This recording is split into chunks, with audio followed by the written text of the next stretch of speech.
আচ্ছা, এটা তো ঠিক যে পৃথিবীর প্রত্যেকটা প্রাণী মৃত্যুর স্বাদ গ্রহণ করবে, এ পৃথিবীর প্রত্যেকটা প্রাণী মারা যাবে। আমরা কেউই এ পৃথিবীতে সারা জীবনের জন্য থাকবো না। না আমি থাকতে পারবো, না তুমি থাকতে পারবে, না অন্য কেউ। কিন্তু প্রশ্নটা এটা নয়, প্রশ্নটা একটু অন্যরকম। যেহেতু আমরা প্রত্যেকেই মৃত্যুবরণ করব, তাই যদি আজ এই মুহূর্তে আমরা আমাদের শখের পৃথিবী থেকে চলে যাই, যদি আজ সত্যি আপনার মৃত্যু হয়, তাহলে আপনি কি আল্লাহর সামনে দাঁড়ানোর জন্য প্রস্তুত? কতটা নিজেকে তৈরি করতে পেরেছেন, কতটা বিশ্বাস অর্জন করতে পেরেছেন যে যখন আল্লাহ পাক আপনাকে প্রশ্ন করবেন তখন আপনি সেই প্রশ্নের উত্তর দিতে পারবেন? আপনি কি জানেন মৃত্যুর পরে আমাদের শরীরে কি কি পরিবর্তন ঘটে? মৃত্যুর মাত্র 3 দিন পরেই আমাদের শরীরের সমস্ত নখ খসে পড়ে। মৃত্যুর 4 দিন যেতে না যেতেই আমাদের শরীরের সমস্ত পশম, মাথার সমস্ত চুল, শরীরের সমস্ত চুল খসে পড়ে। 5ম দিনে মগজ গলে পানি হয়ে পড়ে।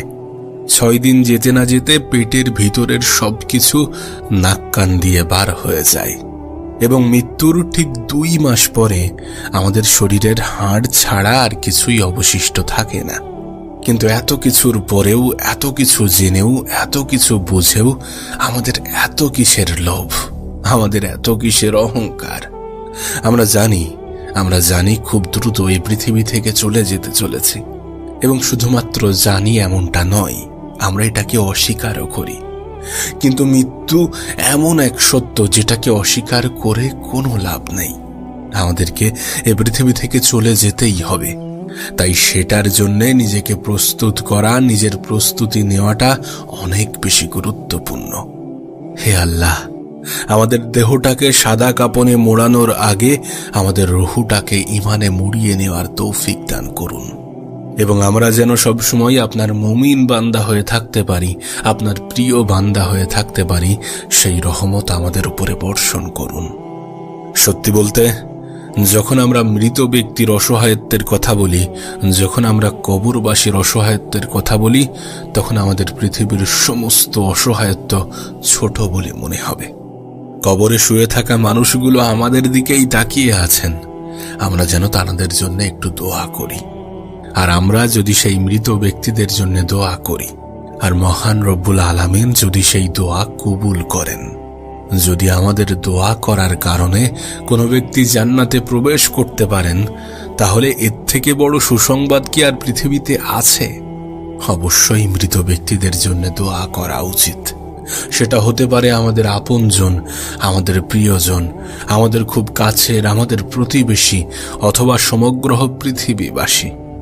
সত্যি বলতে, আমরা যখন অন্যদের জন্য দোয়া করি, তখন রব সর্বপ্রথম সেই দোয়া আমাদের জন্য কবুল করেন। তাই আমরা একে অপরের জন্য অবশ্যই দোয়া করব। বিশ্বাস করুন, আমরা যে একাকিত্বের কথা বলি, সেই একাকিত্ব সব থেকে বেশি কবরে। আমরা যে নীরবতার কথা বলি, সেই নীরবতা সব থেকে বেশি কবরে। পৃথিবীর নীরবতা, পৃথিবীর একাকিত্ব, কবরের নীরবতা, কবরের একাকিত্বের কাছে কিছুই নয়। আর এই একাকিত্বকে বোঝা উচিত। দেখুন, এমনটা নয় যে আমরা যদি আমাদের রবের কাছে চাই, আমাদের আল্লাহর কাছে চাই, তাহলে তিনি বিরক্ত বোধ করবেন। এমনটা তো নয়। তাই আমাদের মনের সমস্ত আশা, ইচ্ছা, আকাঙ্ক্ষা, আকুতি সবকিছু আল্লাহর কাছে প্রকাশ করব। আমরা আমাদের আল্লাহকে বলবো, হে আল্লাহ, আমরা আপনার কাছে এই 3টি জিনিস চাই: শারীরিক সুস্থতা, আমাদের ঋণমুক্ত জীবন, এবং সর্বোপরি ঈমানের সহিত মৃত্যুবরণ। যেন আমরা আপনার কাছে সবসময় মুমিন বান্দা হয়ে থাকতে পারি।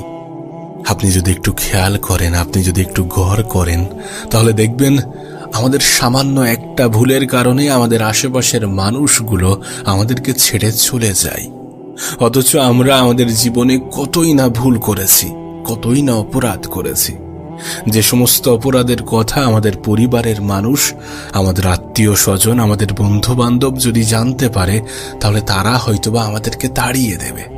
কিন্তু এত অপরাধ করা সত্ত্বেও, এত কিছু আমাদের আল্লাহ জানা সত্ত্বেও তিনি আমাদেরকে ভালোবেসে গেছেন, তিনি আমাদেরকে ক্ষমা করে গেছেন, তিনি আমাদেরকে ক্ষমা করে যাচ্ছেন। সত্যি বলতে সমস্ত কিছুই তিনি ক্ষমা করে দেন, যদি আমরা রবের কাছে সেইভাবে ক্ষমা চাই, যদি আমরা আমাদের রবের কাছে সেইভাবে অনুতপ্ত হতে পারি, যদি আমরা আল্লাহর ইবাদত করতে পারি, তাহলে যেগুলো আমাদের কাছে আমাদের মনে হচ্ছে যেগুলো ক্ষমার অযোগ্য, সেগুলোও তিনি ক্ষমা করে দেবেন। সত্যি বলতে তানার ক্ষমা আমাদের চিন্তা ভাবনারও বাইরে। তাই কখনোই ধৈর্য হারা হবেন না। মনে রাখবেন, মহান রব্বুল আলামিন আপনার জন্য অনেক কিছু নির্ধারণ করে রেখেছেন এবং সঠিক সময়ে আপনি তা অবশ্যই পাবেন। আর যা আপনার জন্য নির্ধারিত নয় তা আপনি কখনোই পাবেন না। তবে আমাদের সবসময় আল্লাহর কাছে ক্ষমা চাওয়া উচিত, সবসময় আল্লাহর কাছে অনুতপ্ত হওয়া উচিত আমাদের অপরাধের জন্যে। আমাদের এই ক্ষমা চাওয়ার কারণে, আমাদের এই মাপ চাওয়ার কারণে হয়তোবা আমাদের আল্লাহ আমাদেরকে রহমতের দৃষ্টিতে দেখবেন আর আমাদের সমস্ত অন্যায় অপরাধগুলোকে ক্ষমা করে দেবেন, আমাদের ভাগ্যটাকে পরিবর্তন করে দেবেন। এমনটা নয় যে সম্ভব নয়। রব যদি চাই, এ পৃথিবীতে সবকিছুই সম্ভব। নবী পাক সাল্লাল্লাহু আলাইহি সাল্লাম বলেন, দোয়া ব্যতীত কোনো কিছুই ভাগ্যকে পরিবর্তন করতে পারে না। তাই আমাদেরকে দোয়া করতে হবে, বেশি বেশি দোয়া করতে হবে একে অপরের জন্য। কারণ যখন আমরা অপরের জন্যেও দোয়া করি, তখন সেই দোয়া আমাদের জন্যেও কবুল হয়। এ পৃথিবীতে কত মানুষ পথহারা, কত মানুষ দিশেহারা, তারা যেন সঠিক পথের সন্ধান পায়। পৃথিবীর প্রত্যেকটা মানুষ যেন রবের দিকেই ধাবিত হয়, যেন খারাপ কাজগুলো থেকে দূরে থাকতে পারে এবং ভালো কাজের প্রতি আকৃষ্ট হয়। এই সকল দোয়া যদি আমরা করি, তাহলে ইনশাআল্লাহ আল্লাহ পাক একটা সময় পরে আমাদের এই দোয়া কবুল করবেন। কারণ এটা আমাদের বিশ্বাস যে তিনি আমাদেরকে আমাদের থেকেও বেশি ভালোবাসেন। আপনি যে অন্যদের জন্য দোয়া করেন, আপনার জন্যেও ফেরেশতারা দোয়া করে। পৃথিবীতে 7 জন ব্যক্তির জন্য ফেরেশতারা সব সময় দোয়া করেন। নাম্বার 1, ওযু অবস্থায় ঘুমানো ব্যক্তি। নাম্বার 2, সালাতের জন্য মসজিদে অপেক্ষারত ব্যক্তি। নাম্বার 3, প্রথম কাতারে সালাত আদায় করা ব্যক্তি। নাম্বার 4, নবী পাক সাল্লাল্লাহু আলাইহি সাল্লামের প্রতি সবসময় দরুদ পাঠ করা ব্যক্তি। নাম্বার 5, রোগী প্রদর্শনকারী ব্যক্তি। নাম্বার 6, মুসলিম ভাইদের জন্য দোয়াকারী ব্যক্তি। এবং নাম্বার 7, কল্যাণের পথে দানকারী ব্যক্তি। আমাদের সর্বক্ষণ চেষ্টা করা উচিত যেন এই 7টি গুণই আমাদের মধ্যে থাকে। দেখবেন আল্লাহ আমাদেরকে কখনোই হতাশ করবে না, আল্লাহ আমাদেরকে কখনোই পথভ্রষ্ট করবে না, আল্লাহ আমাদের উপরে রহমত বর্ষিত করবেন। জীবনের যে কোনো সময়ে, যে কোনো পরিস্থিতিতে, যে কোনো মুহূর্তে, যে কোনো সিচুয়েশনে একটা কথা সব সময় মাথায় রাখবেন, জীবনে তর্ক করে জয়ী হওয়ার থেকে চুপ থেকে হেরে যাওয়াটা অনেক ভালো। সত্যি বলতে বুদ্ধিমানেরা কখনোই পরাজয় ভয় করে না, বরং সেটিকে উপভোগ করে এবং এটি থেকে শিক্ষা গ্রহণ করে নিজের জীবনে প্রয়োগ করে যে কিভাবে আমি আমার জীবনের পরবর্তী ধাপগুলোকে অতিক্রম করব, কিভাবে আমাদের এই সুন্দর জীবনটাকে আরো বেশি সুন্দর করা যায়, কিভাবে কঠিন পথ চলাকে সহজ করা যায়। তাই চুপ থাকুন এবং নিজেকে আল্লাহর জন্য তৈরি করুন। নিকৃষ্ট পাপী ওই ব্যক্তি যে অন্যের দোষ খুঁজতে গিয়ে নিজের মূল্যবান সময়গুলোকে অপচয় করে। কেননা পৃথিবীতে সবথেকে গুরুত্বপূর্ণ বিষয় হচ্ছে নিজেই নিজেকে সংশোধন করা, নিজের ভুলগুলোকে ফাইন্ড আউট করা, নিজের ভুলগুলোকে খুঁজে বার করা এবং সেটির উপরে কাজ করা।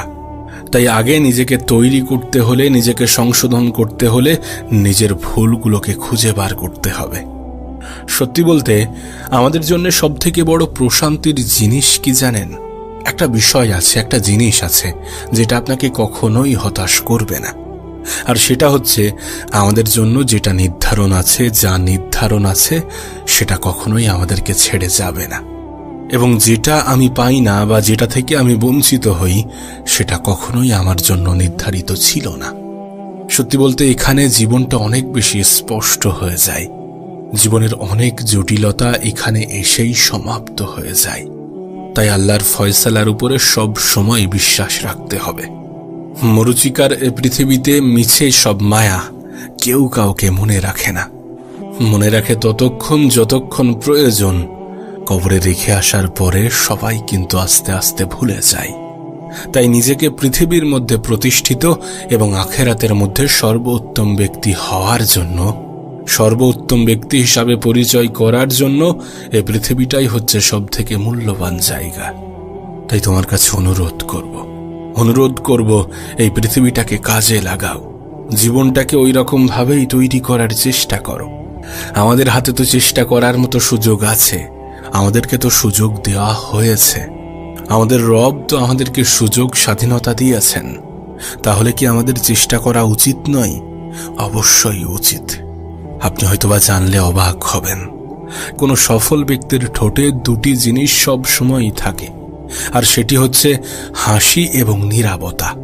কারণ সামান্য পরিমাণ হাসিও অনেক সমস্যার সমাধান করে দেয়, আর সামান্য পরিমাণ নীরবতা অনেক সমস্যা থেকে বাঁচিয়ে দেয়।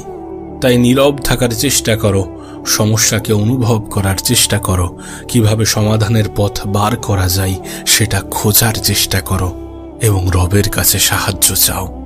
দেখবে সব কিছুর সমাধান হয়ে গিয়েছে। তোমার আমার জন্য সব থেকে উত্তম স্থান হচ্ছে কারোর দোয়ায় উপস্থিত থাকতে পারা, কারণ সে আমাদের ব্যাপারে আল্লাহর সাথে কথা বলছেন। আপনার কাছে অনুরোধ করব আল্লাহর দয়া হতে কখনোই নিরাশ হবেন না। ঠিক যেমন আমাদের যে কোনো অপরাধকে তিনি ক্ষমা করতে পারেন, তেমনি আমাদেরকে যে কোনো বিপদ আপদ থেকে যখন তখন মুক্ত করতে পারেন। আমাদের একাকিত্ব হয়তোবা আমাদের কাছে অনেক সময় বিরক্তিকর মনে হয়, কিন্তু প্রকৃত অর্থে প্রকৃতপক্ষে পৃথিবীতে কেউই একা নয়। অনেক সময় আমরা যেটাকে আমাদের দুর্বলতা মনে করি সেটাই হয়ে ওঠে আমাদের ক্ষমতা। আপনি আপনার রবের কাছে প্রার্থনা করে তো দেখেন, রবের কাছে চেয়ে তো দেখেন, রবের শরণাপন্ন হয়ে তো দেখেন। তুমি নিজেও জানো না তিনি তোমাকে কতটা ভালোবাসেন। তুমি যখন নিজে চিন্তা করবে যে তোমার সকল কর্মকাণ্ড আল্লাহ পাক দেখছেন, তখন দেখবে তোমার জীবনে একটু একটু করে উন্নতি আসতে শুরু করেছে। তবে সবশেষে কিছু অনুরোধ করতে চাইব যে কখনো যেন জীবন নিয়ে অভিযোগ করো না, কখনো যেন রবের দয়া হতে নিরাশ হও না, কখনো যেন নিজের উপরে এবং নিজের সৃষ্টিকর্তার উপরে বিশ্বাস হারিও না, কখনো যেন নিজের কঠিন সময়ে হতাশ হয়ে পড়ো না, কখনো যেন নিজেকে একা মনে করো না। কারণ এই পৃথিবীতে যার কেউ নেই তার আল্লাহ আছেন, আর নিঃসন্দেহে আমাদের রব আমাদের জন্য যথেষ্ট।